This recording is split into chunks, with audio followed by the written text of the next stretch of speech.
to Just the Guys Podcast. I gotta play my song, guys. I gotta play my song to get this started today.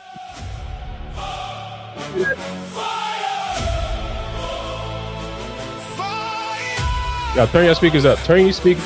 You cannot hear.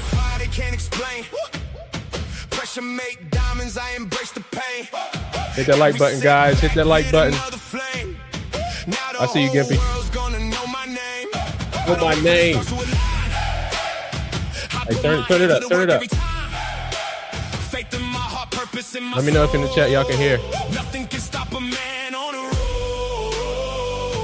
I can feel it rising. Come on. This is more than emotion, more than motivation. Come on, get the likes up, guys.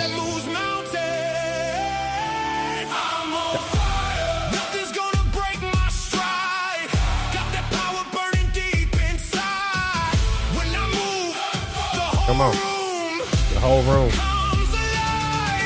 I'm on fire. Am I on beat? Let me know if I'm not on beat.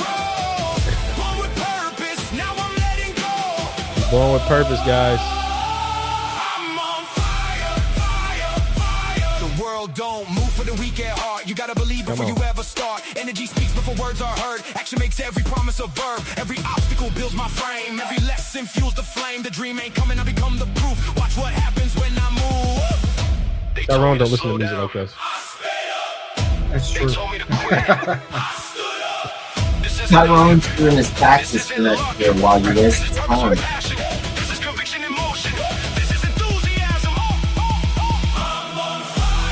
Come on.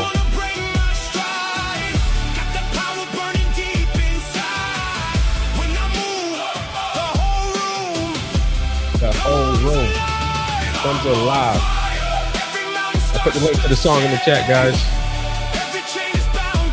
I mean, not in the chat, but in the comments, in the description.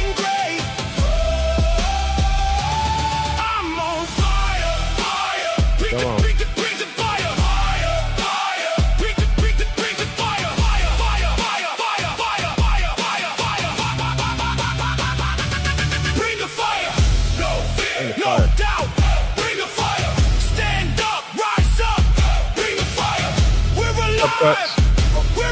What's up, LJ? I hit that like button. What up, everybody? Welcome back to Just the Guys Podcast. That was Bring That Fire by me. That was it was Suno. Suno created that song. But I thought it was fitting to start this episode with that. Because today we are talking about the idea of enthusiasm. So when we first started this whole law of success thing, I kind of started it without a plan, right? We just started it. I said I wanted to do this, but there was really no plan in place. No format for the show, no idea how we're going to do it. No, I didn't even have who I was talking to. But as we started doing this, we've built our mastermind. We've been communicating. There's a camaraderie. There's a brotherhood that's been built amongst the guys on the panel. And there is an audience that we're talking to. So when we're thinking about, does the law of success really work in 2026? Who does that need to really work for? Right. Of course, we have the people up in age. We have people, that are in their careers currently. But Gen Z is the one that feels hopeless right now. They're the ones that were given a device, given technology. They were born with it, told this is their entertainment. And then also as they're growing up, they're being told this is what is replacing you. So as we went through this, like this whole idea of the law of success and does it really apply in 2026 really started to crystallize and take shape. Because it matters more now, than ever. And this week's episode, talking about enthusiasm, I initially thought that it wasn't, it's like enthusiasm. Of course, we want motivation, excited, like all that stuff, right? But initially, when I when I first thought about it, you know, it was that, like, just be excited. But as I was going through it and reflecting on it, and I actually looked up the word, there's a much deeper meaning. Guys, before we get too far into it, I want to welcome you guys again to Just the Guys. I got my guys with me. Say what's up, Gimpy. Tell them what you up to. What's up, Gimpy? And then, of course, Black by popular demand. I like that. That's cool. Is Fleet Admiral Harold Morrow, Soldiers of Finance, Tyrone himself. I don't know. I never know what his name is when he comes onto the podcast, but it's because you have no pop culture and you're not a Trekkie. Don't watch Star Trek. Yep. You don't watch Star Trek, and you've never seen anything useful. I'm sorry, sir. You just lack. I've watched Anchorman. I've watched Step Brothers. I've watched Kicking and Screaming. I've watched Talladega Nights. And if you notice, good movie, Ricky Bobby, man. Ricky Bobby, come on, man. You give a lot of Ricky Bobby energy, man. If you know the theme between those movies, they're all Will Ferrell movies. I mean, yeah. You ever watch Walk Hard? Yes, that's a good one. That's a good one. Yeah. That's is that Will Ferrell? That's Johnny no, that's Cash the other guy. That's the guy that plays opposite in him in Step Brothers. Yeah. What's it? I haven't seen that. Yeah, Walk Hard. You got to see that. Yeah, I haven't seen that one yet. But all right, guys, make sure you hit that like button. But let me get my presentation up here. Oh my God, he has slides, folks. Be wary, he brought slides. Yeah, man. So again, we're talking about the law of success and the idea of enthusiasm, and really, you know, a lot of people are feeling that pain. I mean, you know, a lot of people do feel threatened by AI. Lena actually commented on one of our videos saying she's absolutely terrified of AI. And I thought, you know, and I've spent some time on Reddit, you know, just seeing that there's a lot of people with those questions. And there's a lot of young men actually asking those questions. Like, what do I do as a young 20-something-year-old? You know, what do I do as a 30-something-year-old? When it comes to the you know, the job market, maybe with my finances, like how do I find my purpose? And I think this, you know, the law of success, you know, when it comes down to it, it really provides a response to that. So first, you know, what is enthusiasm? So enthusiasm is a state of mind that inspires and arouses one to put his action into the task at hand. It does more than this, though. It is contagious and vitally affects not only the enthusiast, but all with whom he comes in contact. And if you've been following us for, you know, for a while, or, you know, during this series, enthusiasm, it really is the next kind of building block on some of the principles that we've talked about already. I mean, how can you have enthusiasm if you don't have a direction in which you're going, right? You know, if you don't have a chief aim. How can you have enthusiasm if there's no confidence, right? If you don't have good habits, you know, when we talked about cooperation and leadership, right? It's every team needs somebody that has the enthusiasm, because that right there, you know, sitting on top combined with imagination, sitting on top of that, that's the mastermind, right? That enthusiasm is an energy, it's a force that, as you know, express enthusiasm with yourself, it's just contagious, right?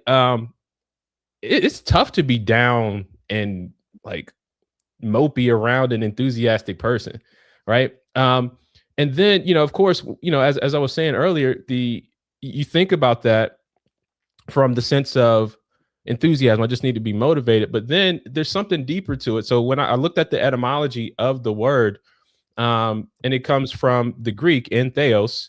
I actually been studying a little bit of Greek, but you know, I need to get back on my Duolingo, so don't judge me. But it's from God within. It means inspired by God. All right. So when you think about enthusiasm, it has to come from within. So that also kind of led me to think about how because of technology, we've been so removed from actually realizing our purpose. And it's almost like AI and technology, and because work can be done by these machines and these calculations, people are losing their purpose. So I think this age of AI is actually starting to reveal something deeper about ourselves, because if we're no longer enthusiastic, if we're no longer inspired by God, then what are we? Right. So again, that's where it really started I started to get a deeper meaning with this. But guys, I want you to just go ahead and chime in right there before we get into the one-on-one conversations, man. Just guys, what you thinking about off the top, just about enthusiasm, inspiration, all those things. Gimpy, I'll start with you, man. You were very enthusiastic in delivering your opening. I feel. I know. I mean, dude, to be honest, like, this chapter is very wishy-washy for me. It was easy read more than the other chapters, but I think you're wrong about AI. But okay. I tell you guys, so I mean, we agree about stuff on it, but I don't think AI is the reason people lost enthusiasm. I don't think AI is the reason people lost God. I think all that's been happening. This is the modern excuse for it. Like, right now, this is what people are saying. Oh, AI is doing it, but they said something else was doing it 5 years ago. COVID was doing it 5 years ago. Something else is doing it 5 years before that. Everybody's just looking for an excuse not to be religious. Secularism needs boogeymen to blame in order to maintain why secularism is better than religious life. So they're just going to invent current boogeymen to fear you into saying that the only way is to accept everything and have no discernment. All right. Well, before you go too far into it, man, because that's what I kind of want to talk to you about in the one-on-one. But just from the opening, and also buy my t-shirt. Buy your t-shirt. You can buy the shirt. You can go to the store link. Where is the store link? It's on metricalcertamedia.com. Go to the Just the Guys store. I need to put it on there, but only 80%. No, not only 80% are no better than a toaster. As he demonstrates it to the audience, folks. Absolutely. Shut up. That is so Gimpy's new name is Jeruski.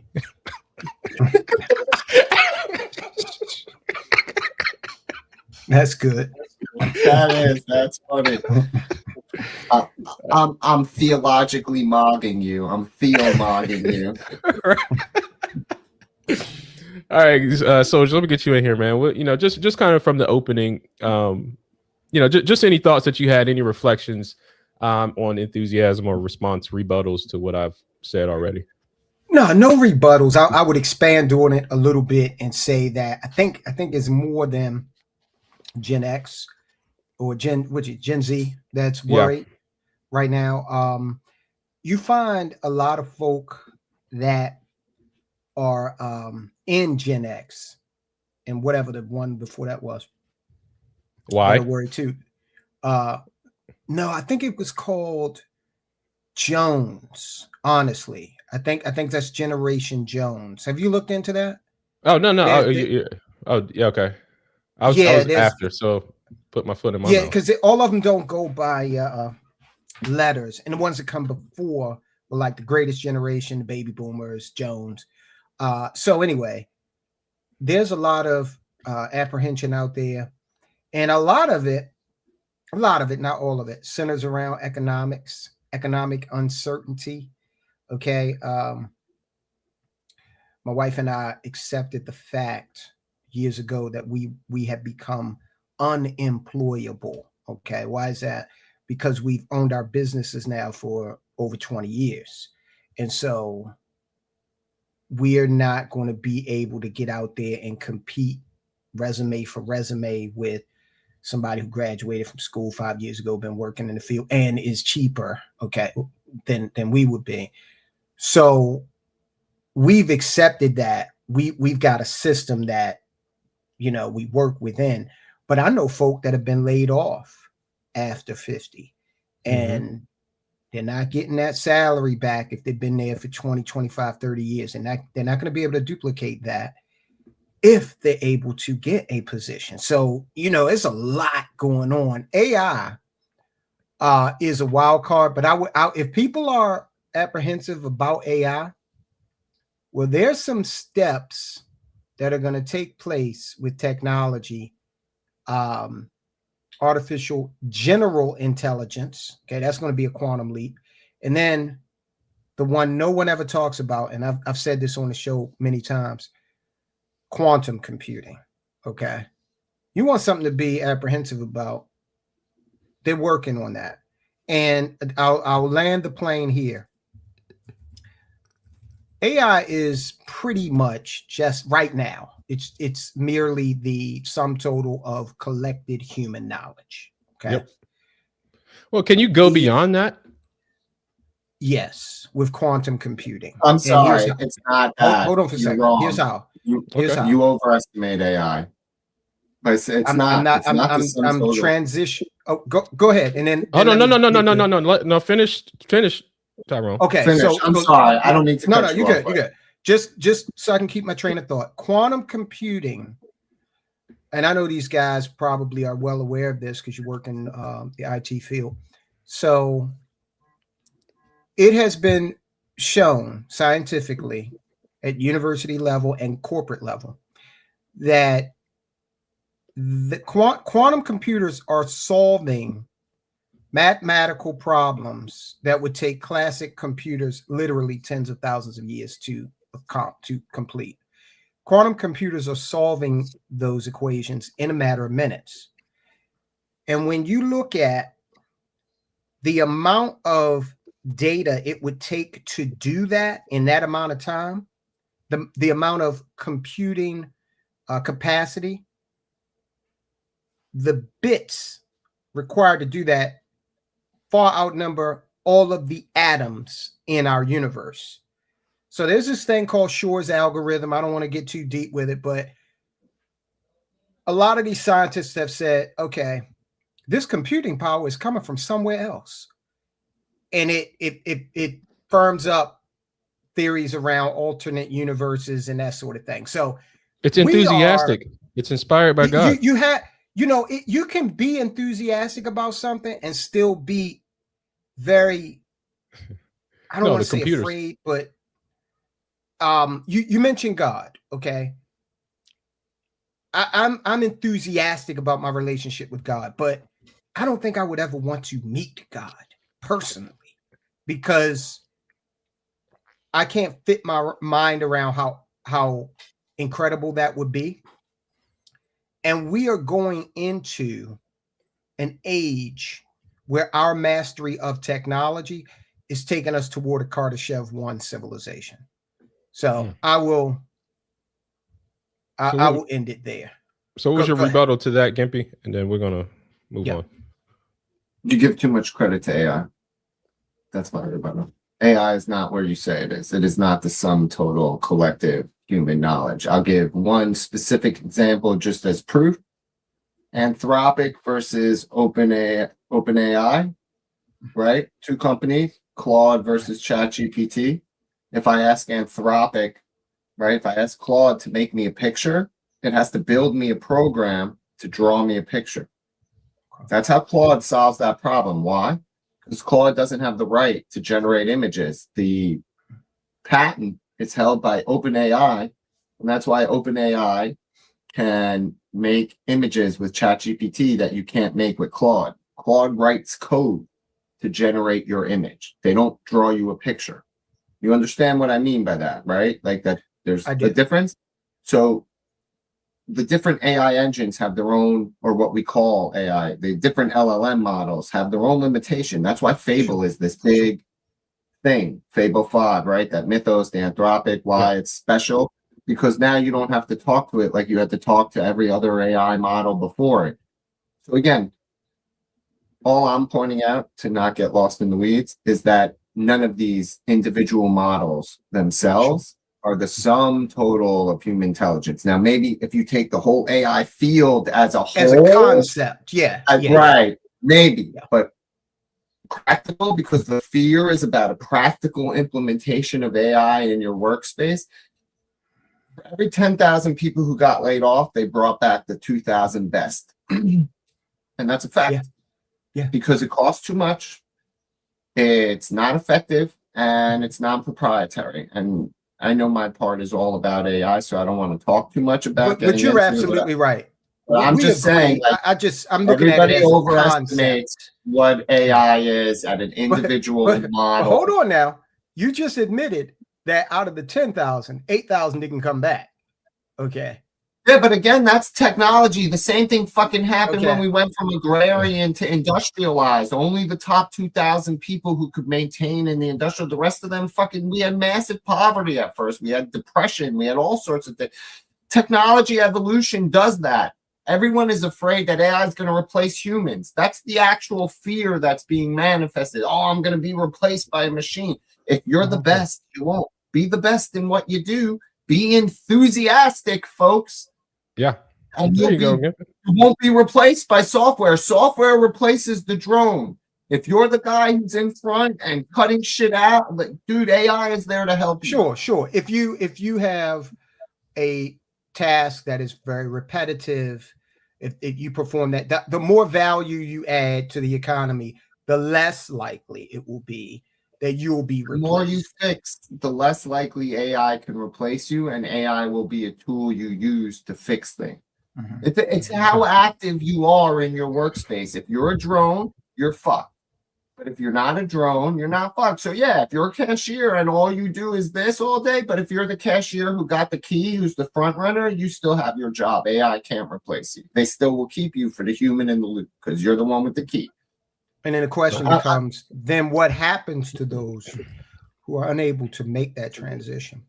So that's what we want to do, right? So we want to provide, again, because every generation is going to go through some type of change. Tyrone, I think we alluded to that in last week's episode. So I want to shout out to Lena with the $5 super chat. Gimpy, you are enthusiastic about your shirt.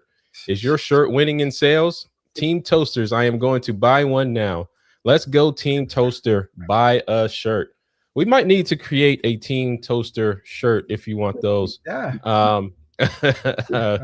Because we need the better than the toaster than the Team Toaster. So Lena would like the Team Toaster shirt, but go ahead and get the 80% or no better than the toaster shirt right now, because that is the one we have.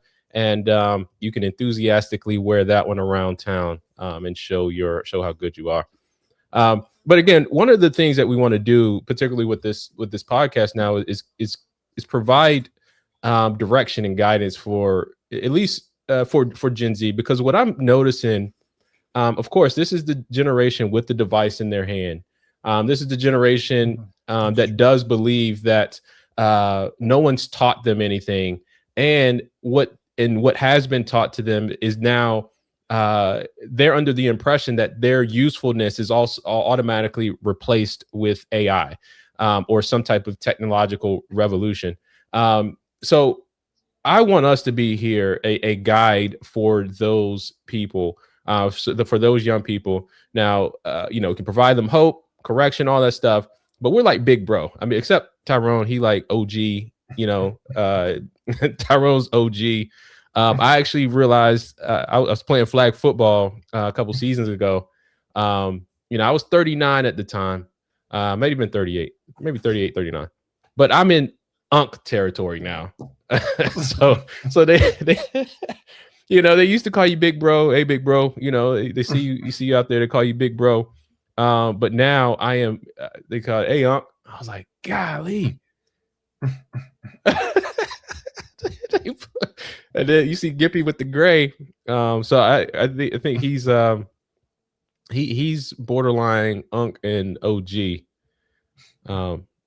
Dude, I'm grandpa level with this much gray in my. Well, that's OG. There's nothing old. There's nothing over than OG. It's other than RIP. You don't want to be there.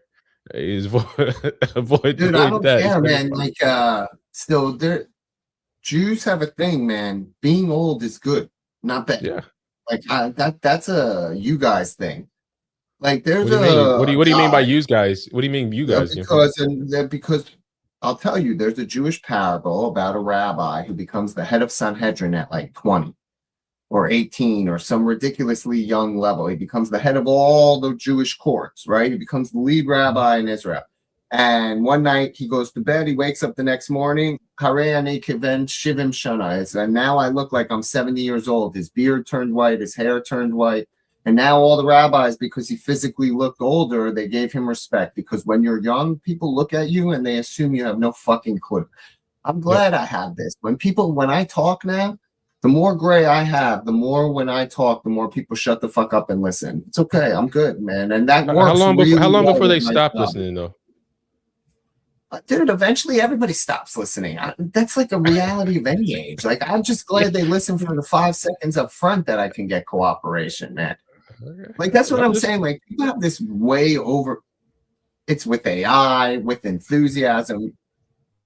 Everybody has an overblown sense of how bad it is. It's not that bad, man. We all get only 5 minutes of people paying attention. We all only get the little bit that you're worried is your only little bit. We're all the same. Even Mr.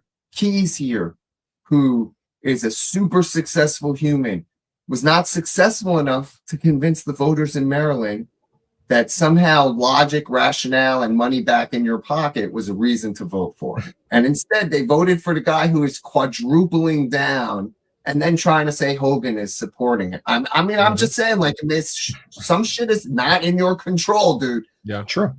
Like, dude, we know him, right? Like, this isn't politics you see on TV. For us, we know all these people personally. Yep. Up close. We've met them all. No, we've interacted with no, them. but let me ask you. Let me ask this real quick, Gippy. Was and Tyrone might hate me after this one, but we see Wes Moore as the first Black governor of Maryland. Is there a record for the shortest? Oh, not yet. I should have campaigned on that. Now you tell me. Okay. We could have. You're right. Just mad. He's just mad that you did the noir look better than he did. Yeah, man. When you did that press conference, dude, he got Tyrone. He's mad you got more votes than he got. Well, he did have a bigger audience pool. Oh, yeah. Well, with the way Ed Hale campaigned, you would think that there was just Baltimore City. Actually, no, we were everywhere from Somerset, Allegheny, Talbot. We were all over the place. No, but that's where he won all the Republicans is in Baltimore Oh, City. yeah. That's true. That's true. Yeah. That's what I'm saying. It's like you would think he only campaigned there, man. I'm sorry. All right, guys. I want to get deeper into these conversations. I want to bring up I appreciate Admirable that, LJ. I appreciate that, LJ. Go Fleet ahead. Admirable Harold Morrow, Soldiers of Finance himself. So welcome to the stage. Where is my not drum roll, but I want to get my audience applause. There we go. All right, welcome, Soldiers, man. How you doing, brother? Doing good. Yeah, man. So you grew up in Baltimore, West Baltimore, right? Correct. So just now how bad was it really when you were growing up? Because I know, like, when we think about Baltimore now, right? Mm-hmm. It's a war zone. But from when you were growing up, what were you kind of seeing on the streets, and what was that like? And there's I'm going somewhere with this, but I want you to just kind of start there. Yeah, to be honest with you, until the mid 80s, man, West Baltimore was great. Okay. You might even say Baltimore was great. We could literally ride our bikes from one side of town to the other, from West Baltimore to the Alameda and back, no problems. Okay. It was just a different time, our parents didn't know where the hell we were until the street lights came on, and we were good. Yeah. Then the crack epidemic hit cities throughout America, and it hit Baltimore hard. And just to give you one visual, I'm walking up North Avenue to go to the pharmacy to get something for my grandfather. And this was maybe 87, maybe. And they used to yell out, like the drug dealers used to yell out this word that meant that they were going to give out free samples of drugs, okay, crack. And they yelled that word out. And I swear to you, you ever see one of these zombie movies where it's like droves of zombies coming down the street? Yeah. It was like that. It was just like that. About how old were you during that time? 87. I was about 15. Okay. Yeah. Okay. And that's when Baltimore, when they used to come on television and say, there's been a murder, film at 11, people used to be like, oh, snap. Yeah. It was big news. Okay. Up until the mid 80s. Yeah. So what did that do kind of like, I guess, to the overall, kind of outlook? Because when we think about enthusiasm, right, it's kind of birthed from somewhere, right? Whether it's cultivated through what you see, who you're around. But what was that kind of like? Did that overall energy shift from before you were 15 to afterwards? Like, could you talk to any of that? Yeah. When the neighborhood, when the city started to change, in my mind, that really had me make even at that age when I didn't have the economic resources to do anything about it, but that disassociated me from city life. Okay. Yeah. Because I was seeing things like there was this beautiful young girl. She was maybe about 4 years older than me. And she was in the neighborhood. Everybody knew who she was. She was a beautiful young woman.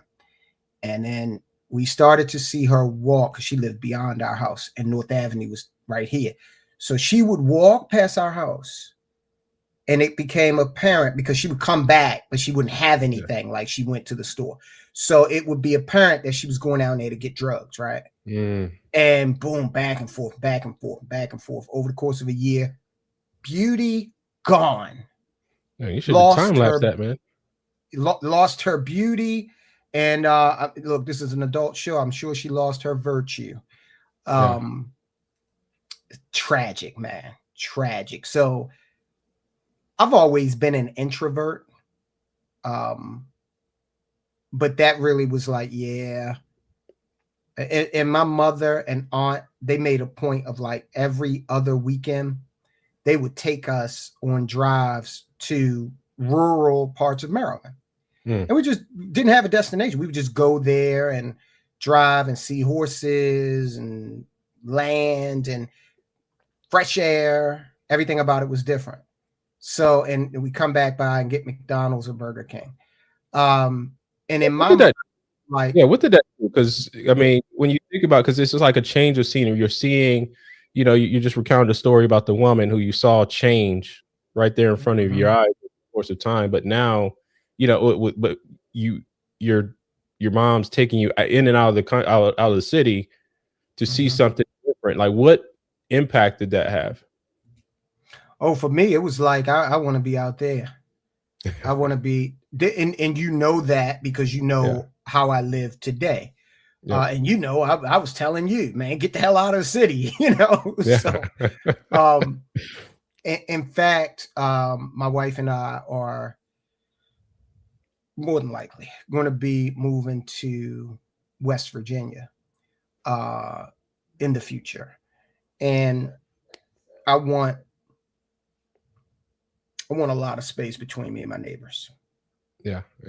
I want, and you make some sacrifices with that, right? Because I don't want to be around the corner from a hospital.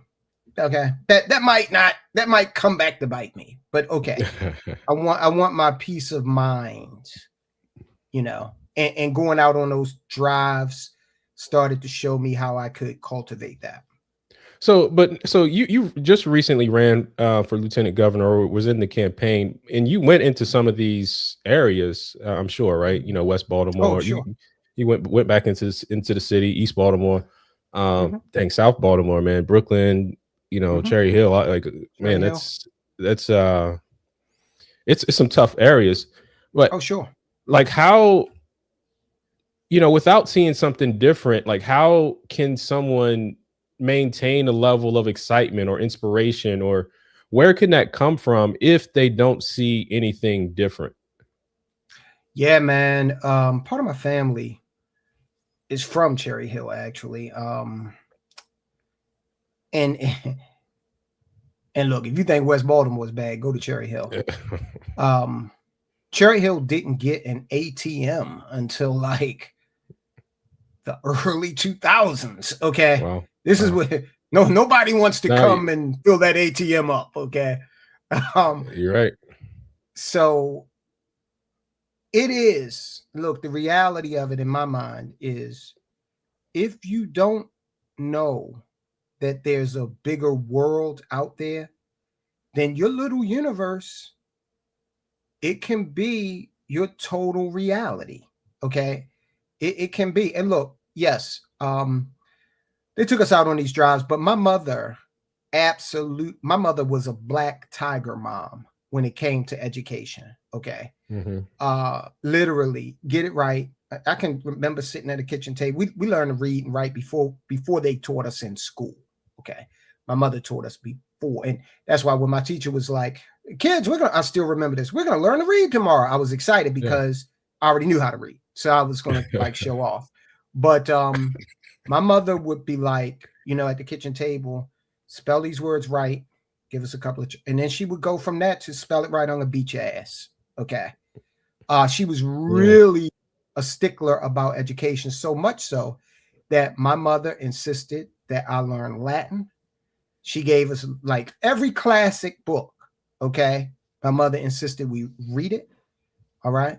So that also helped open up, my horizons and understand that there was a much larger world out there. Now, do you feel like a lot of kids are getting that these days? I don't think so. I mean, because it sounds like there was a lot of exposure. Like the exposure is what kind of kept you going, right? And I forgot somewhere. Like I was reading something about kids who know how to read and can read. You can imagine more. You can see things more. So when you're able to read, allows you to create bigger dreams, right? It allows you to put different things together, right? Which again taps into the idea of enthusiasm and being able to see something, being able to know that you can achieve something. And I think it's unfortunate that a lot of our young people, as creative because one thing I'm gonna say this right now, I believe Gen Z and the young people is the most creative generation the world has ever seen. I believe they're talented beyond what we can actually comprehend as adults right now. But there's a level of ignorance, right, that's missing, that doesn't allow them to imagine in the way that your mom, working on the fundamentals, just reading and writing, and then putting you in different environments, has afforded you, right? So can someone can someone become enthusiastic about a future that they've never seen? In your, what do you say to that in your opinion? I would, and I'm basing this off of what's going on with the youth of today. Yeah. Some of them, because if you look at the case of Sean Gathright and what's this other kid, the boy who stabbed the other guy in Texas, Carmelo Anthony. If you look at those two, you see how old he is. You see. Yeah, right. This is why he an OG. He took his glasses off and everything. He got to wipe his face. Yeah, those two guys. There are a lot of guys out there like that. Go ahead. Yeah, I saw you ran out of memory right now. He's like low on RAM. You had to close some tabs.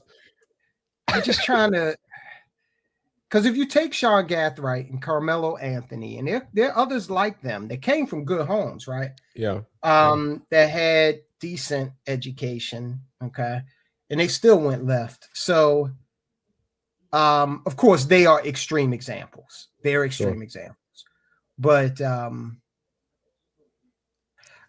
I think what's going on is there's a lack of the type of parenting that produced previous generations, quite frankly. Okay. Whoever the hell produced the greatest generation, they were like the number one of the 20th century. Okay. Yeah. The greatest generation, they kind of fell down on the job and produced the hippies. Okay. And then it's been kind of iffy since then. Okay. So it has to do with a different type of parenting. Yeah. That we're seeing. Yeah. Yeah. And so I'll end this particular segment with this though, because I am a father myself. And you know, I got kids. My kids are Gen Z, right? So when I am talking about Gen Z, you know, I'm talking about, you know, my own, you know, my kids' peers. And I have to check myself when it comes to the parenting aspect of it too, right? Because while I want my kids to be creative and be able to use the technology, there has to be limits on that, right? Because I have to be able to inspire them, and not just inspire them, but bro, you reading and writing. No, we doing the basics, you know, in cursive. You know, going outside. We got some chickens. You going outside and playing with the chickens. You know, so it's just some of those basics, but we do have the ability to do both. Pastor PM Smith said something to me. It's probably the most brilliant phrase a father can say. He said, as a man, you have to prepare your family for a world that doesn't exist and a world you may never see. That's a good point. Right. So that was Pastor PM Smith, pastor of Huber Memorial in Northeast Baltimore. But yeah, so I'm gonna bring Gimpy back up. Come on, Gimpy. Real quick. One thing that I heard that's kind of like what that pastor said is life gives you the exam first and then teaches the lesson. Yeah. No, you're right. You don't have a testimony without the test. So shout out to Kung Fu CJ with the $2 super chat. What's up, guys? What's up, Kung Fu? Football season's over. You take another ice bath and take care of that CTE, brother. Take care of that CTE. His CTE, we gotta take care of it. Oh yeah, man. He's getting old. He forgets where he's supposed to be. He said, Tyrone, your story is very similar to mine, and I'm not sure if Kung Fu CJ remembers his own story. So he was just hearing Tyrone's and saying, "That's my story." You know, adopted it as his own. It's Natty Bose for you. Jeruski. What's up, buddy? Jeruski. So what did you turn your camera off, Tyrone? He's still in the I'm back. You get a call or something? Yeah, I did. Yeah, I'm enthusiastic about making money, man. Got to take these calls, man. You know, all of us don't have a t-shirt for sale, you know? Oh my gosh, guys, make sure you hit that like button, share, and subscribe. We are Just the Guys podcast, classic men changing the world. What you got, Gimpus Maximus? I might have a t-shirt to sell. And the question is, are there buyers who want it? Of course, man. Look, that's the other thing about 2026. Right here on this platform, you have access to most of the 8 billion people on the planet. I'm sure you can find a few million that want that shirt. A few million, just a few million, a couple million. It's the truest thing on earth, man. 80% of people are no better than a toaster. And you got it in the what's that material called? You got it in the it's like a. Oh, I don't know. Like it's you may as well just call this the cool version of the shirt, folks. This is the coolest version of the shirt, man. I like the Post-it note. It looks like it's real. looks like it's really posted. Dude, I generated it from It's a- his image. I It's made it this. from the actual post-it note. That's pretty cool. It's not a post-it note. It's a damn index card. And honestly, it's a Okay, repurposed index card from my ITEL test. Okay, My flashcard. got you. Oh my gosh, And they say conservatives don't recycle. man, that's a lie, man. That is a big lie. It is. I recycle more because than Tyrone recycles the souls of his victims daily. Hey man, look, I recycle. Like I don't have a need to recycle a lot of stuff. I just keep stuff forever. Just keep it's still working. I just keep it. You know, becomes cheaper Dude, I'm married with every to a passing village day. girl. I'm married to a village girl. They recycle everything. so your water bottles become plant pots and Well, I mean, that stuff ends up getting thrown out, thank God. But she tries. Dude, she recycles onion peels to make Easter egg dye. really, I didn't know you could Yes. do that. Shit I learned from my wife, the village woman. Huh? That's Yeah, interesting. she's proud of that, man. She knows all Well, sorts she should of be. stuff. She should be. That's She pretty knows cool. all sorts of cool stuff you would never ever learn unless you lived in massive poverty. Yeah. All right, right on, man. So yeah, go ahead and hit that like button, share, and subscribe. I'm gonna talk to Gimpy here for a second. I didn't really get to That's welcome gonna be him terrifying. up on the stage like I want to, but so let's welcome Gimpy, aka Jeruski, to the stage. There we go.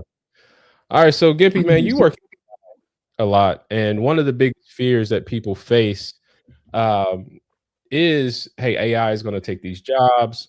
AI is the biggest threat. I mean, we even saw a comment on one of the chats in one of the videos this week, and it was from Lena. I am terrified of AI. So let me ask you first, like, why doesn't AI scare you?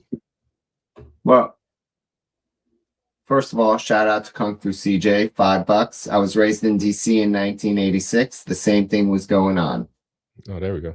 I was born in '86. I mean, CTEs are perpetual. Just saying. Anyhow, we love you, Kung Fu. You're our super fan, #1 here at Metro Conservative Media. Don't ever stop sending those super chats, bud. There you go. Because AI isn't scary. AI is software. Because AI is not true. It's false. It's not artificial intelligence. It's a large language model. That's it. That's it, right? I don't want to say it's like an autistic graduate student. You call Like it the autistic? stuff that you deal with, that's the equivalent of what it is. It's an autistic graduate student. Are you afraid of an autistic graduate student? If you are, then you should be afraid of AI. If you're not afraid of an autistic graduate student, you shouldn't be afraid of AI. I don't know what to tell you. That's the exact equivalent of what AI is. Because without context, direction, purpose, AI has no ability to do a task. Now, if your whole job is stamping a button, yeah, they can put AI in a robot and a machine and it can stamp a button for you all day. But if you have to do complex tasks, AI needs to be taught. And if it's not concurrently repetitive, even its adaptability is limited. Yeah, it does all this fancy stuff. So, I mean, you've made the point several times, right? About, you have to be able to, critically think to leverage AI. But you've seen how the next generation of youth are being also being indoctrinated to not critically think. So are there real legitimate concerns about the use of AI moving forward? Dude, they were stupid before AI. They'll be stupid after AI.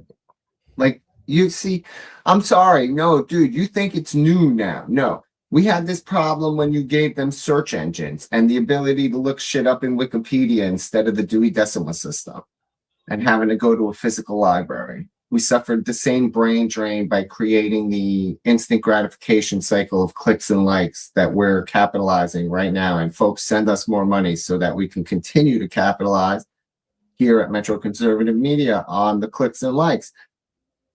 But no, it's not new. They're dumb. How many years do you want them not to read at grade level? Like, seriously. Oh, by the way, thank you for the $10, Cuts One. Triple Cross Swords. Right on. Fight, man. fight.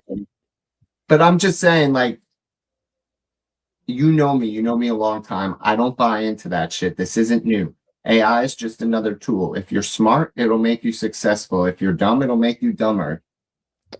So you can say the same thing about a gun, arguably. If you're smart, a gun will make you smarter. And that has nothing to do with searching information. That's why I'm picking it as my example. I mean, it required intelligence to understand that. You see where I'm going here? If you're smart, you can keep up. If you're dumb, you're going to get replaced. It doesn't matter if it's AI or the Industrial Revolution or someone invented the hoe. I mean, it replaces somebody. Somebody was doing something before the invention that no longer is needed. And if you're replaceable, you're going to be replaced. So, but let me ask you, because we talk about artificial intelligence, and we talked about a little bit about artificial general intelligence, but I don't want to go too deep into that. Possible.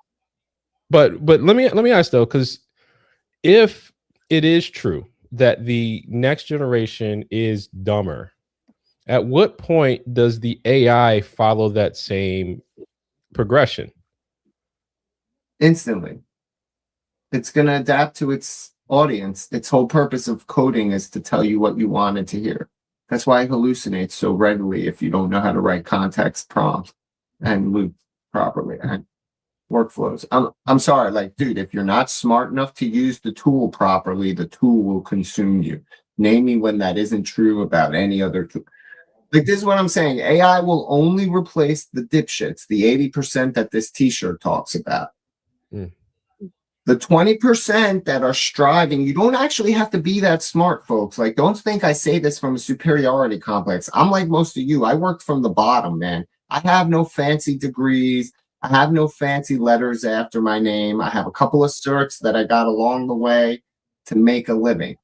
But if you want to know how you get to the top of your field and the apex without worrying about shit like AI, it's enthusiasm, it's work, it's this stupid ass fucking book here. Even though it's 100 years out of date and how it's written, it's the same shit we'd exactly tell you today. That being said and done, like, AI isn't going to take your job if your job is more than going like this.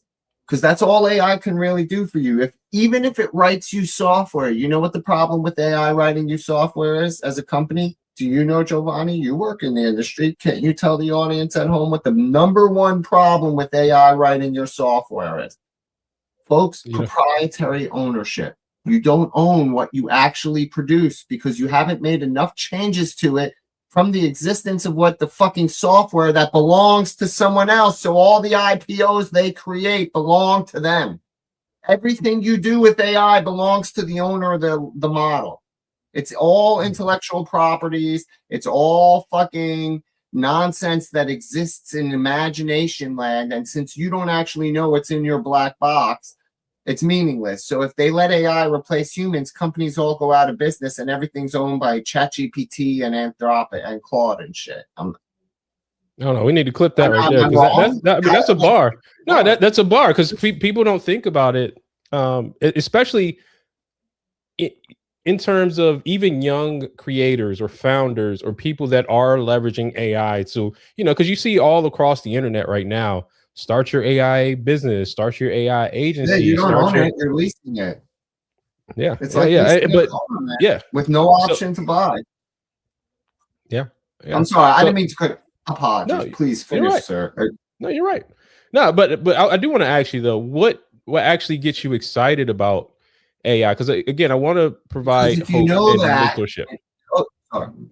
Dude, I'm sorry. You had me all enthusiastic. You had me reading a chapter, and I already can't dial it down to begin with. And you had me amped up for the whole motif of the episode. I don't mean to cut you off like this. Apologies, dude. It's totally disrespectful. You're the host. I totally apologize, sir. Come on, But at the Drewski. end of the day, if you know these things, if you're aware and you stop looking at it as some cure-all and you realize it's a goddamn tool and you use it the way it's supposed to be. Do you know how many conversations I've had? If you use it, okay, I keep bouncing back. If you use AI the way you're supposed to use it, it can only help you. If you recognize what its limitations are and knowing that when you use it, you will know how to make better choices with it. But if you think AI is some cure-all pill that one day we're just going to put our hands in the hands of these machines, you're retarded. Is that better? Yep. Like, you deserve to be replaced. If you think software is supposed to replace you, dude, then your purpose is no better than going like this. Yeah. Software Yeah. isn't running around. You know, they sell a robot for like 20 grand. It's got to roll around. You can't have steps for that one. You got to have like 120 grand or 200,000 for the Chinese one. It only lasts 4 hours. Like, I'm trying to put context to these people. Like, I deal with the logistics of what all you smart developers write all day and promise the world is going to change it and actually make it real, right? Like, you know that that's what I do, is I take what you do to the world and bring it to market daily. Yeah. And I am telling you, man, this shit can't take your job if you actually do something. I have a friend who's a receptionist. The best thing it can do is hold the calls and queue for her, because no one takes what she needs to do as a receptionist as good as she can do it. So no system, no call tree, no bot is going to be able to interact with a person as of today in a way that the person can be replaced. And until you get what this man here was talking about with the quantum computing and all this shit, and it's energy efficient and it can control the cost and it doesn't skyrocket it because you accidentally said too many words to it in cost, I'm sorry, man. Never going to change. Never going to change. Everybody's going to keep their jobs. They're bringing back a fifth of the people already. You think the other people, when manual labor becomes cheaper, look what it costs electricity where we live. Yeah. I'm sorry. Like, No, you're I right. just find it ridiculous that people don't realize they're letting software intimidate them. It's software, folks. It's like Microsoft Windows. It is. It's Google search engine that really good responses. I mean, I love the I love that response. Like, it's software. Like, it's software. Because if you don't put it in that perspective, right, and that kind of goes back to the bigger point of, if you don't put things in proper perspective, you do either become servants of it, you elevate it to a level that it shouldn't be, right? It becomes like this godlike, it holds this godlike status. And again, you know, you calling it software, it is to put it back into that perspective. And I think, you know, again, when it goes back to enthusiasm, if you're operating from the God within or being inspired by God, there's nothing that can replace that. There's nothing that, you know, AI, a calculator, Microsoft Excel, there's nothing that can replace that. And there's always, you know, that opportunity. So we're gonna bring back What soldiers before on can here. I respond to this, right? Yep. So Yep. this is another person, dude. You can say that. That's people like Logic here and his buddies and the realm of AI, of IT that he works in, the engineering, the development, the raising capital from the people with money to spend the money. I work in the part of IT that takes everything that these geniuses say and actually make it a product for you so that you, the general idiot, can consume it. Because these guys can tell you they can do a lot of things, but I have unlimited access to Mythos level model for Anthropic with unlimited tokens. Unlimited, Giovanni. They can't throttle my developers. My guys have unlimited. They run $10,000 bills to the head, these guys. And with all the AI, they are still 8 months behind on getting an MVP to market. So you got to make it proprietary. You got to have ownership rights. You got to have understanding of the code. I'm sorry, buddy. You can think what you think you know about what AI does out there. I have access to the highest levels of commercial AI with the highest levels of usage available because there are no limits to my coders using their tokens. And they use tens of thousands of dollars worth because my boss is intent on getting to market. And we are 6 months behind. And AI has done nothing but give us new work. Because with AI, it's a different workflow and all the jazz that comes with it. So please, it is software. And if you are intimidated by something as simple as a large language model, then you're saying when you type into Google and it tells you that smart answer, that's scary to you. That should not be scary to you. Let me say this. And this, threw out a short joke earlier. So I'm kind of not afraid to throw out a barb here. Okay. Sounds like you guys are trying to convince yourselves. Now, let me finish. Let me finish. You guys work in the industry. And I would think that there may be some kernel of discomfort with this technology because it could have the potential to separate you from your current income. Hold on. Gimpy made a very dangerous statement in terms of underestimation. Said the word impossible. Lord Kelvin. He was one of the brightest minds in physics in the late 19th century. In 1895, he said, I can state flatly, heavier than air flying machines are impossible. 8 years later, Orville and Wilbur Wright made the first flight of Kitty Hawk. Within a century of that, we landed on the moon, flew passengers at supersonic speeds. Underestimation is dangerous. And doing so can create one hell of a blind spot. Gimpy, I'm sure you have access to top tier commercial AI, but then there's top tier government AI, which is currently. It doesn't matter. Just a second. It doesn't. It all runs into the same problem. No, it doesn't. It doesn't matter how powerful the model is. No, it doesn't. See, that's the problem. Everybody has this short-sightedness. Go and use it in a logistical manner. You will have the same problem. Only governments have unlimited resource where your electric bill or your token limit. You're either housing the models in-house and you have to power them, or you're paying someone to power them via token. Okay, let me say this. Let me say this. Back in the 1990s, it's a cost. You can't overcome the cost of it. It is insanely expensive. Okay, Gimpy, hold on. 1990s was the peak of floor traders on the New York Stock Exchange, 5,000. They have pretty much computerized that exchange. There are 100 floor traders now. How do you explain that? What did that? Again, you are missing what I am saying. No. Answer the question. Because I gave you a lot of credit and I made it clear. Just a second. I gotta ask you a legitimate question. Again, I'm answering your question. What made it possible? I'm telling you what made it possible. The New York Stock Exchange to go from 5,000 floor traders. It's really easy. They had the resources that became economically available, which are not. Again, I said this very clearly, and you're looking. Is it resources or was it technology? But are there fewer traders now or more traders? Can I finish? Technology only works if fewer resources are available. Again, this is where the ideas that guys like Giovanni create, and you're talking. Sorry, guys like Giovanni create, and you're talking about. I hate this mirror shit. You're missing the part that has to bring it to market. I'm the guy in between you and your dream, dude.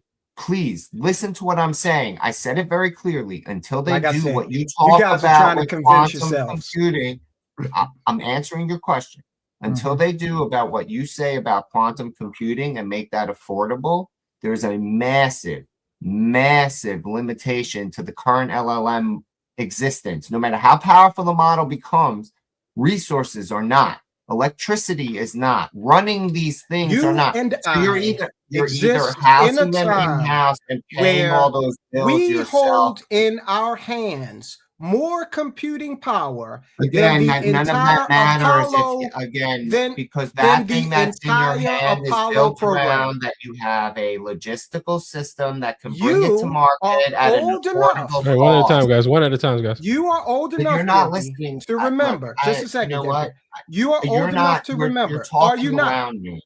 Gimpy, I'm asking you a I'm question. trying Are to you answer not your old question, enough? sir. Do you remember the flip phone, the Motorola flip phone? None of that is relevant. Do You're you remember deflecting, the sir. flip Yes, phone? of course I do, but Do I'm you, trying to make do the you point. find it weird that none of my questions are relevant?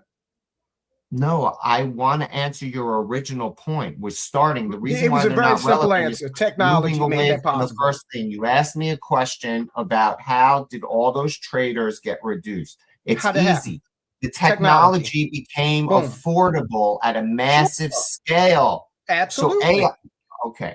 So currently we don't have an answer to the energy crisis in this fucking country. We do. States let me like Maryland ask- pay the most Tyrone, largest hold on, bill for pause. electricity Hold on, because let they're me busy trying to let me go back. pipeline We electricity know- from Pennsylvania to Virginia for data Gimpy, centers. Let me I'm go just back to the talking floor traders. political- Let me Let me go Gimpy, back to the floor traders real Gimpy, quick. this is why Hold your coworker said you're not good at communicating because you Hey, won't let hey, me no, finish no. your thought. Hey, We do hold know on. how. Hold on. Hey, We Tyrone, do know Tyrone, how to Tyrone. produce more energy, Tyrone, nuclear and natural gas. You're getting a But we're not technical doing issue. it. It doesn't matter. because Hold we on. lost Hey, the guys, technical guys, issue. guys. Hold on. Pause. It doesn't matter. Pause. Not doing All right. it. I want to go back to the floor traders question because yes, they're not on the floor trading, but are there more people doing that job now? You said There 5,000. are not.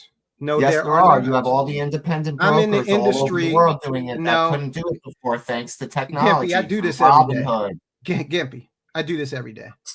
Robinhood, when you say, I want to buy a share or a fraction of share, XYZ stock, what happens is if you're buying it from Robinhood, Fidelity, or any of the big brokerages, they have a computer program that says, we own X amount of XYZ. So we're going to now transfer a portion of that to Gimpy because he just placed an order. He just placed a buy order. There is no human in there. I'm doing this on a daily basis. Okay. In fact, that's funny you mentioned that because I just produced. You're going to see this. You're going to see a short that I produced that I'll put up after this show is done, where it shows you how the floor of the New York Stock Exchange has been replaced by central offices and data centers. Those trades are happening at fractions of a second. There are no people under the floor involved. for that. I'm sorry? They rent space under the stock exchange floor, so they're closer, but you're not That's listening fine. to the spirit of his question. See, you're using the technical part of No, how to he answer this asked question me- to kill the spirit. His Yeah. point is that thanks to technology, we now no longer need those few 5,000. Now millions of people can be traders because using Yeah. technology, they can facilitate trades on their own without This ever is, needing that person. So now you, the individual consumer, has achieved via But you technological I don't advancement get the level of paid. trader. Is that I not don't what get you're paid asking? to be a sir? stockbroker. I feel like that's the question We're he's talking about the elimination of jobs. When I place a trade and I say, oh, you know what? I want to buy Yeah, from but my I don't need a portfolio job share. to make Gimpy, money now. Gimpy, If I want to make Hold on, money in Gimpy. the Let him stock finish the market. response. Let him finish the Gimpy, response. we're talking about the I'm sorry. replacement of jobs, right? Is that what we're not talking about? Let's level set. Are we not talking about the replacement of jobs by Yeah, technology? but again, not Okay, great. That's All right, your right there, question. right there. His question is different. This is so. Go fucking ahead. tough, man. Go ahead. Tyrone, go ahead. If we're talking about the replacement of jobs, Yeah. when you go to place a trade for your private portfolio, you are not compensated for making the trade. I don't need to Like be. a Because stockbroker that he was there because he was a middleman. I don't need the middleman. It doesn't now. matter why he was there. He was making an income to do it. That income now has been He was eliminated. the middleman. by There's and large. no longer technology does not removed matter. that middleman layer, and now I can make money on my own. And I'm I don't telling need the you, service okay, industry. perfect. We agree. So guess Paul, what? Paul, let Hold on, me guess no, what? hold on. Again, Hold on. Let me finish. pause. It doesn't change what I said. Hold Both on. of you are the middle. So I'm gonna pause in this in the discussion right here because this is the exact challenge I think a lot of young people are going through when it comes to this idea, right? It's the jobs are going to go away, and because I want to bring it back to that because this is the discussion. This is why you guys are all wrong. A new economy. I'm just going to speak. This is why I'm saying don't underestimate the technology, okay? Because just like those stockbrokers were middlemen, okay? You're right about that. All right. What I do, I'm a middleman. You too are middlemen. And the most dangerous thing you can do from an occupational standpoint is think that you are above the system. Okay. Because then you wind up being one of those 50-year-olds that gets laid off. All right. When you think that technology can't touch me, technology can't touch me. Okay. I got all the keys to the kingdom. Dude, again, and then we go from a Motorola Flip to this, which again has more computing power than the entire Apollo program had. You don't think we're going to see a point in your lifetime where everything you're saying so much nonsense? It's ridiculous, you don't think that there will be a point? Hold on, I'm asking you a question. Hold on, Gimpy, hold on, Gimpy. You don't think? I'm asking you a question. I'll shut up and let you answer. You don't believe that there can come a point in your career where you will be displaced by, where you could be potentially displaced by technology? Already, it has passed 1 million times over since I started in IT. I could have been replaced infinite number of times, and I have not. And that's just by the grace of God.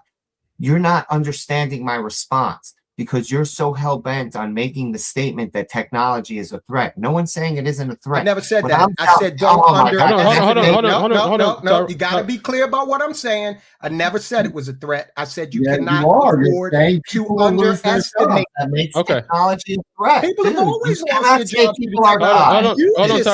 Hold on, Tyrone. Dude, you said people are going to lose their jobs.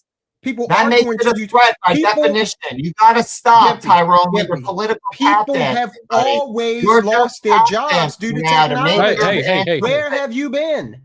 All right, I would like go ahead and finish my answer. You will not let me respond. Every single time you got to pipe in, and then you're not going to mischaracterize what I'm saying. I'm not going to allow you to mischaracterize what I'm saying. Okay, so we cleared up the people have always lost their jobs due to technology. That is nothing new. That is a reality of technology, is it not? You said someone was displaced. You said someone. So Gimpy, hold on. Let Gimpy make his point. Tyrone, let Gimpy. No. Tyrone, let Gimpy make his point. Let Gimpy make his point. Because Gimpy. No. Well, I'm filibustering for everybody then. You gotta stop. Gimpy. And you got to let me answer because I will address your overarching thing over and over. You keep saying the same nonsense, dude.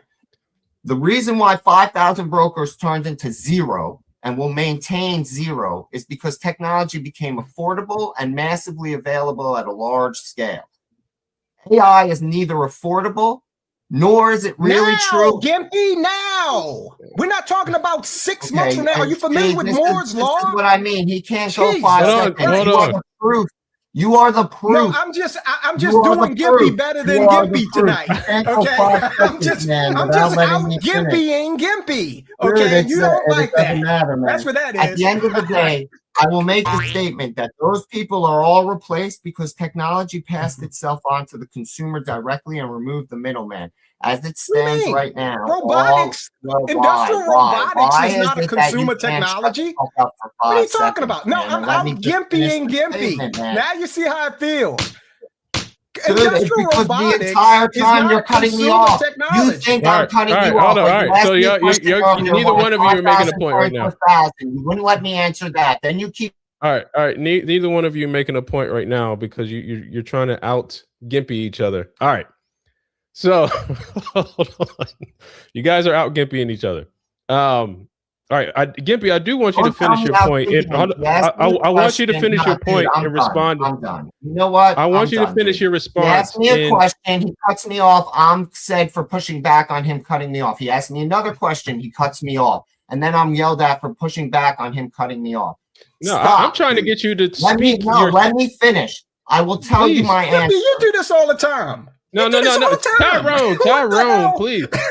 That's why we have the shirt. Don't mute me, bro. It's because of you, Tyrone. True. Come on, let Gimpy Because finish. you can't go, man. I am telling you, your 5,000 disappeared because technology became affordable. LLMs are not affordable. We haven't solved the energy problem. You're talking about a fantasy that doesn't exist because currently we're actually, as a country, moving in the opposite direction with the energy problem. We're building specifically to address AI energy responses and not the holistic market as a whole. So everyone's prices are getting FUBAR'd, which is pricing people out of their own monthly energy bill. Maryland is the #1 example of that. To sit here and say that AI is some threat at some level today, that, yeah, if you're an imbecile and you're 80% of the person, sure, that's great. If you can't do anything useful for society other than push a button, a machine can replace you in every industrial revolution, in every digital revolution, in every technological revolution. You're #1 on the chopping block. Am I not a target? I live in the middle of the bullseye. Every single day I got a fear about a piece of technology coming along to knock me off. But if I live my whole life worrying that something that literally already they've hired back 20% of the people they laid off for AI, that number will only grow because there are such limitations as getting it to market. As it stands now, there's no solution for you don't own what the AI builds for you. Anthropic, OpenAI, that's who owns it. XAI. And that's not going to change because they have a monopoly on that. So as long as you have their tools building you shit, they own it. You lease it. It's a service as a subscription. And all companies will become subservient as they integrate more of it to it. It's not the answer everyone talks about. It's not the cure-all. It doesn't have, we're not there yet. You talk like tomorrow is today. There are so many problems we got to get over between today and tomorrow. What you're talking about, I see it every day, man. Sure, people lose their job all the time, but there are people who are never going to lose their job. Not while it stands in the model in which it exists today. And they're not changing that model, sir. They're tripling down. As you know, based on the policy to build the power lines to run from Pennsylvania through Maryland to Virginia instead of helping everybody in Maryland in between. Okay, can I go now? Okay. A couple of things. The energy issue, you're conflating and confusing the political aspect of it with the technological aspect of it.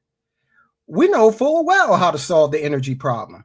Constellation wants to put a third reactor at Calvert Cliffs.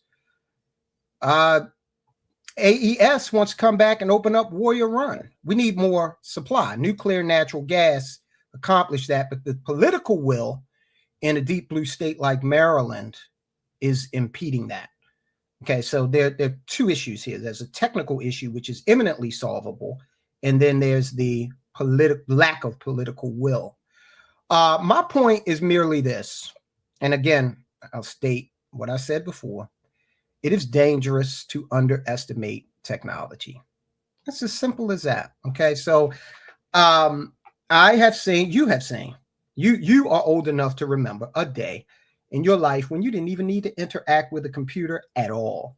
Okay, now thanks to the proliferation of computer technology, we can't go through a day without one. You mentioned, yeah, it was technology, but the cost decreased.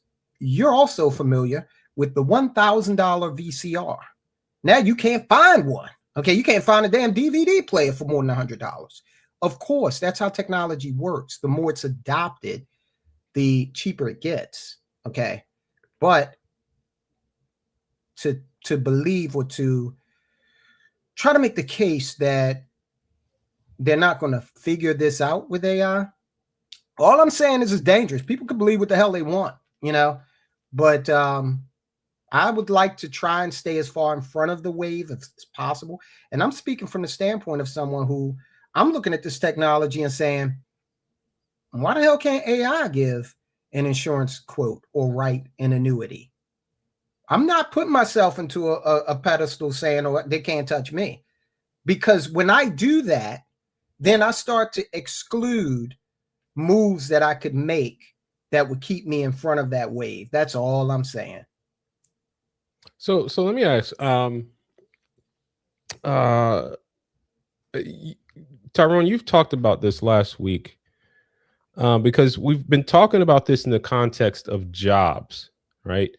And jobs are, employment, somebody else's company, maybe even thinking about and oftentimes when we say jobs, we're not talking about working at mom and pops down the street. We're not talking about, the home plumbing. We're not talking about small business in most cases. We're not talking about small businesses when we're talking about jobs.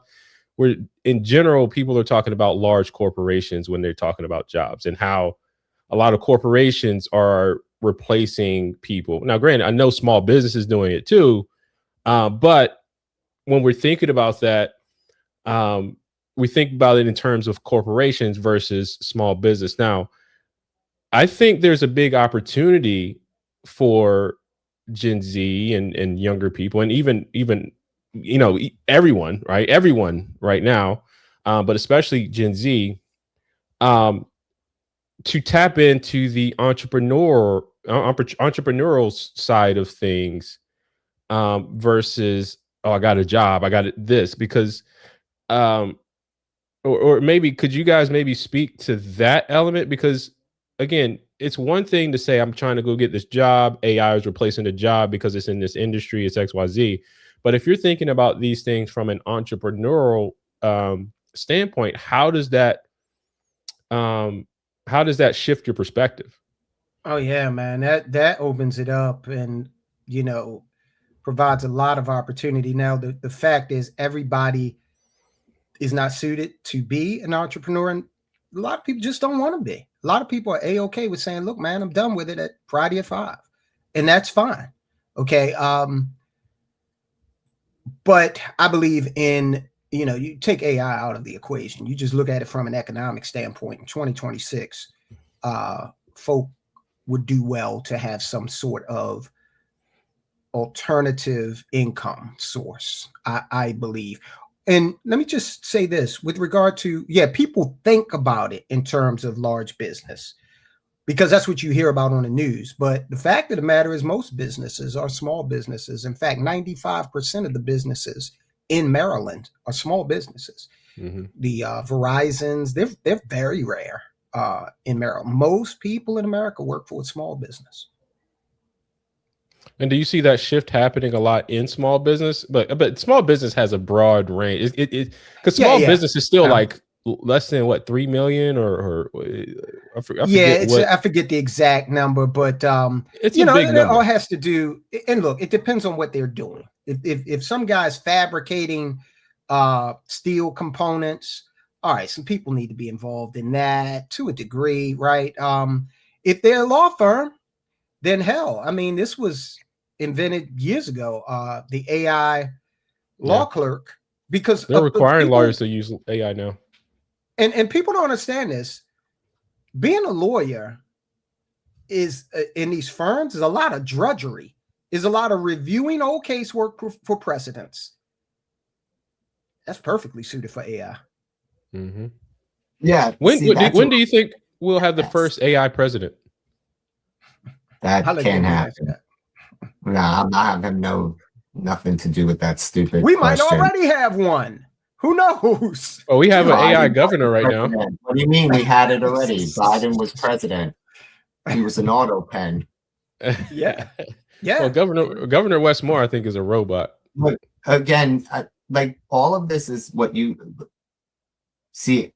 I don't think me and you disagree, Tyrone. I think you're not listening to what I'm saying, honestly, because I'm aligned with you. I understand we have nuclear power. Like, you're missing it. Like, you're assuming I don't know these things, it feels like. No, my statement is as a nation, we're moving in the wrong direction for energy to solve the energy crisis, especially the one created by AI, because we're going about it in the wrong way when we are trying to solve it, right? We're trying to solve just data centers, for example, okay? Right, One. right.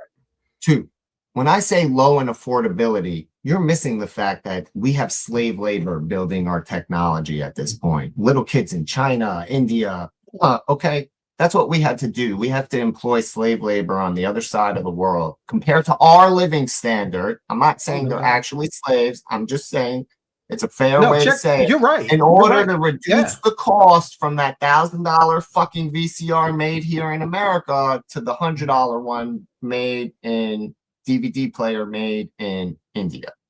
Now, has America's economy changed because of that? Yes, we no longer manufacture things here. That's a big problem on some people's mind. On other people's mind, being a 75% service economy isn't a problem. But what has happened is we've invented new forms of revenue streams that we call jobs. We are sitting on one of the biggest multi-billion-dollar revenue streams that has nothing to do with the traditional 9-to-5, being an entrepreneur. I could be a jerk off with a big mouth and make millions of dollars sitting here.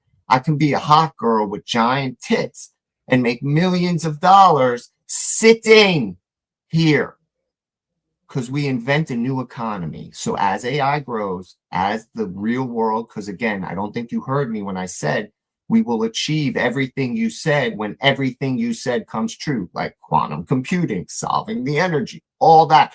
I don't disagree with any of that. I'm saying we're not doing that. We're not looking like we're doing that. We're not trying to do that. In fact, everything indicates we're moving in the opposite direction. Your loss.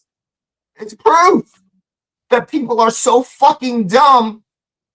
They will elect a 30-point loser to lose by more points this time instead of picking the guy who actually has all the smart fucking shit to say to argue with me. Okay? So I'm just like, you not like, that's what I mean by you not listening. Like, hear me out, bro. I'm not against, I'm with you. But we're never getting to the type 1. We're not CT land because they elect Dan Cox, because the politics beats the technology. Hands down. Every time. Okay. Right. So like, and you're right. Just saying, and then hold on. And the follow-up is as a result, humanity adapts and we invent a new economy. We're sitting on a version of that right now. They'll invent new things with AI, but it will be a service by subscription economy that these massive monopoly giants will run.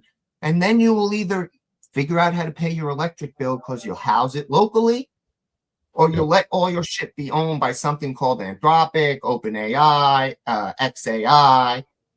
And that's true. Those are your choices, right? Like, dude, that's what I'm saying.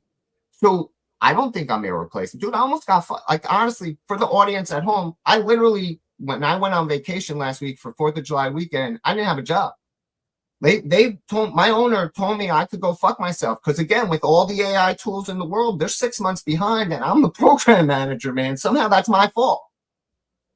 And I'm just saying, like, I had that. I faced it down just recently and I overcame it. And I'm saying it from on the other side of that. I'm telling you, as someone who just survived it, I'm just saying, disagree. You have to accept that it is a tool and it is software.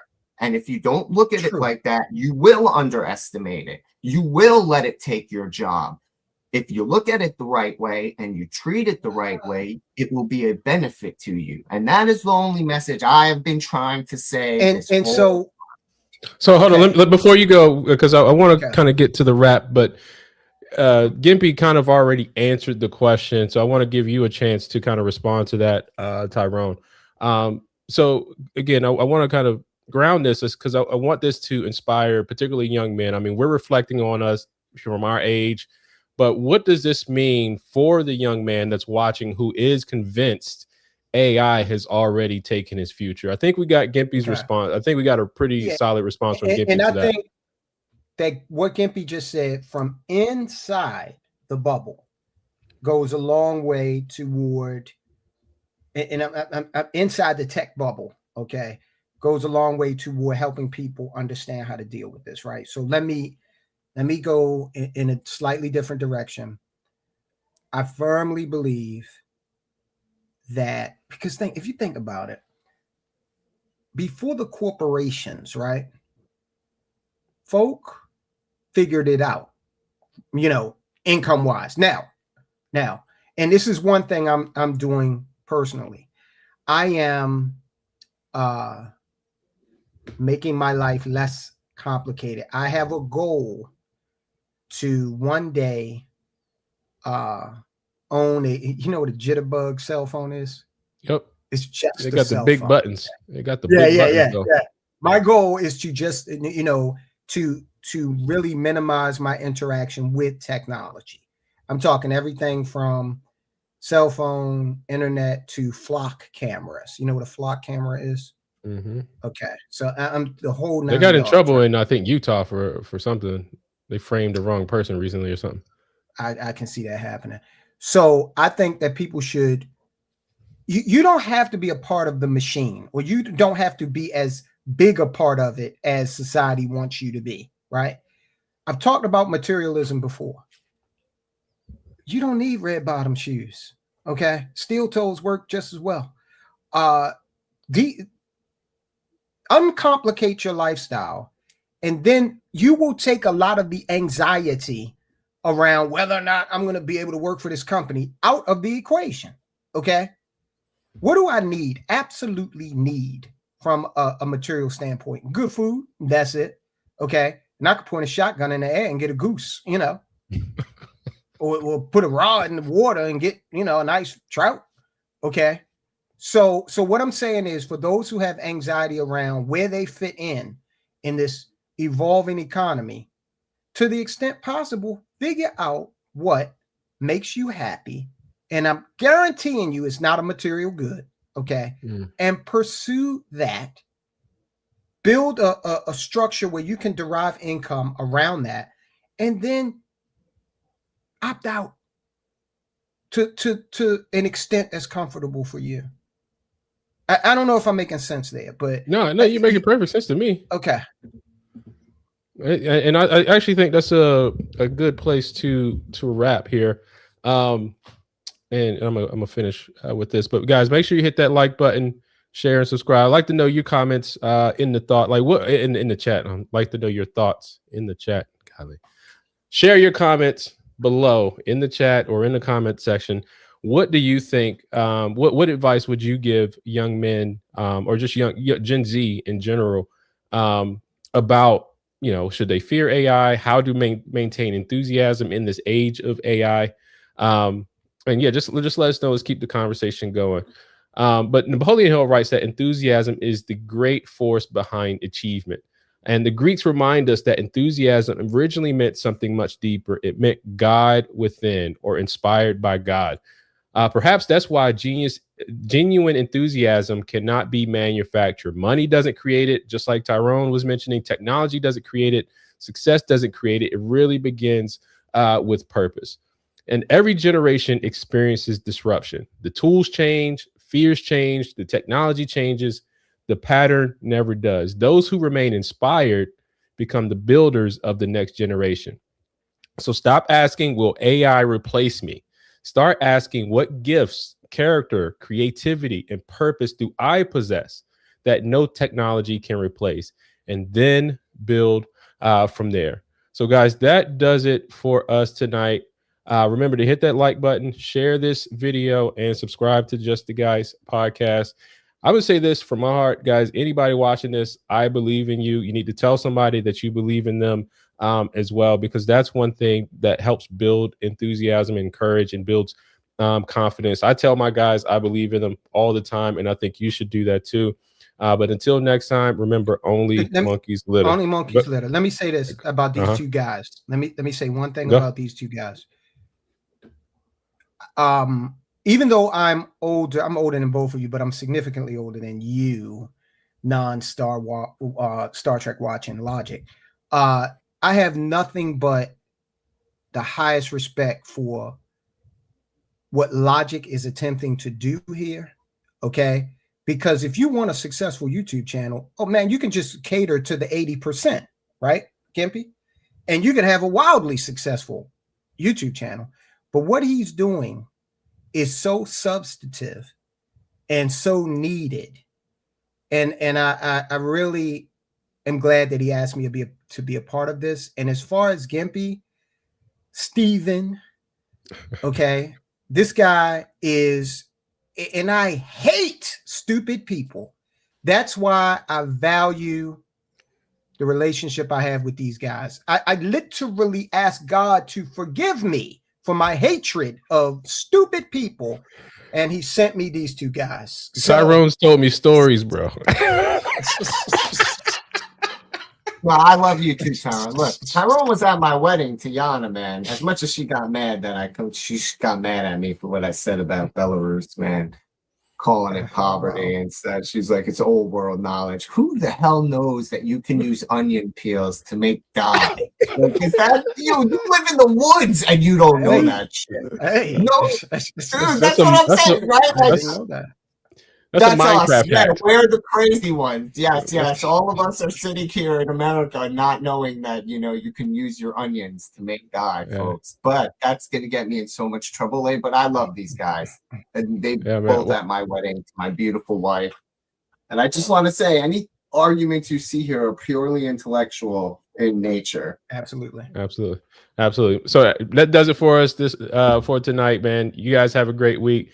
Build some enthusiasm. Let me know what y'all think about the song. The song is in the description. You can go check it out for yourself.